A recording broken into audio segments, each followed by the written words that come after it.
สบายดีทุกคนเนาะคลิปวิดีโอนี้เนาะซึ่งเป็นคลิปวิดีโอแรกเนาะเป็น EP 1ก็ว่าได้ที่ว่าสำคัญจะมาแนะนำเทคนิคเนาะกรอบราคาให้ทุกคนเนาะเบิ่งคลิปนี้ให้จบเนาะแล้วก็ไปต่อ EP 2 EP 3ทุกคนจะเทรดเป็นเนาะตามกรอบราคาก่อนอื่นเบิ่งเนาะให้ทุกคนมาเข้าใจเนาะกรอบราคากรอบราคาเนาะก็คือราคาสูงสุดเนาะที่แล่นขึ้นไปได้ราคาต่ำสุดเนาะที่แล่นลงมาได้เนาะตัวนี้คือกรอบราคาเนาะให้ทุกคนเข้าใจว่าลิ้นอยู่ในโซนนี้เนาะ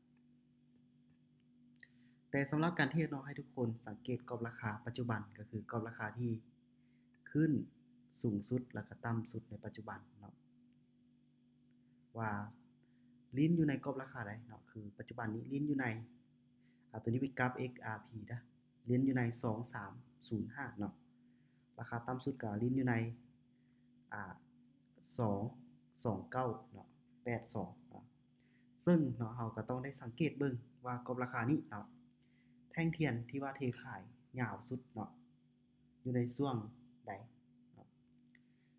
แท่งน้อยๆเนาะต่อเนื่องลงมาอยู่ในช่วงใดเนาะแท่งน้อยๆที่ต่อเนื่องขึ้นไปอยู่ในโซนใดตัวนี้เขาเรียกว่ากรอบราคาเนาะเราเข้าใจกรอบราคาแล้วก็ไปหาเนาะตัวใหม่เนาะตัวใหม่ก็คือเนาะแท่งเทียนเนาะแท่งเทียนก็จะลิ้นอยู่ประมาณนี้เนาะประมาณนี้แล้วก็ต้องได้ฮู้แฮงซื้อแฮงขายเนาะกรอบราคานี้เนาะมีแฮงซื้อแฮงขายประมาณใดประมาณนี้เนาะจะลิ้นอยู่ประมาณนี้แล้วก็เอาไปเปรียบเทียบใส่ราคาเนาะตัวเปรียบเทียบบ่ว่าจะเป็น Binance ก็ได้หรือว่า OKX ก็ได้เนาะยิ่งจะมีความเนาะแม่นยำเนาะเดี๋ยวจะมาเทศให้เบิ่งเลยโอเคเนาะตอนนี้เราอยู่ในตลาด VTech เนาะเบื้องซ้ายมือก็เป็น OKX เนาะหรือว่าตัวเปรียบเทียบเนาะเบื้องขวามือเนาะก็เป็นตลาด VTech เนาะเดี๋ยวจะมาเปรียบเทียบกรอบราคาเนาะเดี๋ยวจังหวะนี้เนาะเดี๋ยวจะขายเนาะเทขายลงมาออเดอร์นี้ขายเนาะกรณีที่ขายเนาะสังเกตเบิ่งเนาะกรอบราคาอยู่ในโซนนี้เนาะที่ว่าลิ้นปัจจุบันเนาะแล้วอ่าอันนี้เนาะตัวเปรียบเทียบนี้นะเนาะก็ยังบ่ทะลุเทื่อยังบ่ทะลุลิ้นอยู่ในกรอบนี้แหละเนาะหมายนี้เลยว่ามีเปอร์เซ็นต์ที่จะลงมานี่หลายเนาะในระยะสั้นเนาะตัวนี้นะลองเบิ่งเนาะออเดอร์นี้โอเคถือว่าปิดจ็อบไปเดี๋ยวมาเบิ่งออเดอร์ที่2เนาะออเดอร์ที่2ก็เช่นเคยเนาะเราก็ยึดมั่นหลักการเก่านี่แหละลิ้นอยู่ในกรอบราคานี้เนาะอืมแล้วก็มาเบิ่งตัวเปรียบเทียบพร้อมเนาะแล้วก็สมเทียบเบิ่งกรอบราคาเนาะว่าเป็นแบบใดเนาะโอเคไม้นี้เนาะออเดอร์นี้ขายเนาะขายเช่นเคยเนาะเพราะว่าลิ้นอยู่ในกรอบราคานี้จังใดก็ต้องลงมาเนาะลงมาแต่ว่าทุกออเดอร์นี้จะบ่วินทุกออเดอร์เด้อทุกคนเด้อเนาะมีได้มีเสียคือกันตัวนี้เป็นสไตล์เนาะเป็นเทคนิคการวิเคราะห์เนาะ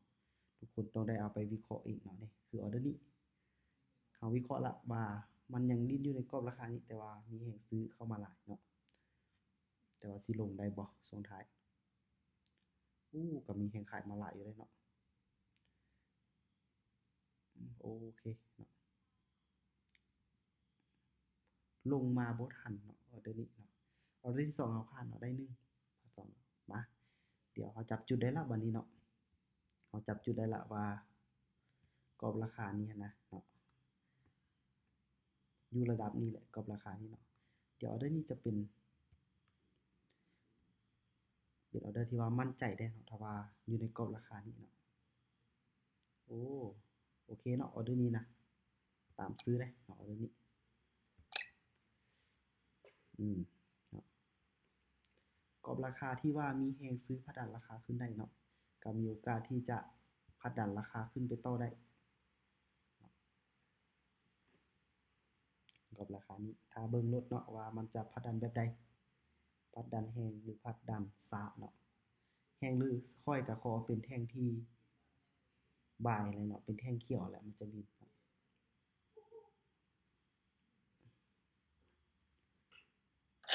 โอเคเนาะเฮาเทส3ออเดอร์บิน2พาร์ท1เอาไว้ส่ำนี้เนาะเดี๋ยวคลิปวิดีโอมันจะยาวทุกคนเนาะให้เข้าใจกรอบราคาก่อนเนาะเข้าใจแท่งเทียนแท่งซื้อแท่งขายแล้วก็ไปเปรียบเทียบเนาะจะมีเปอร์เซ็นต์วินคูณ2เลยเนาะโอเค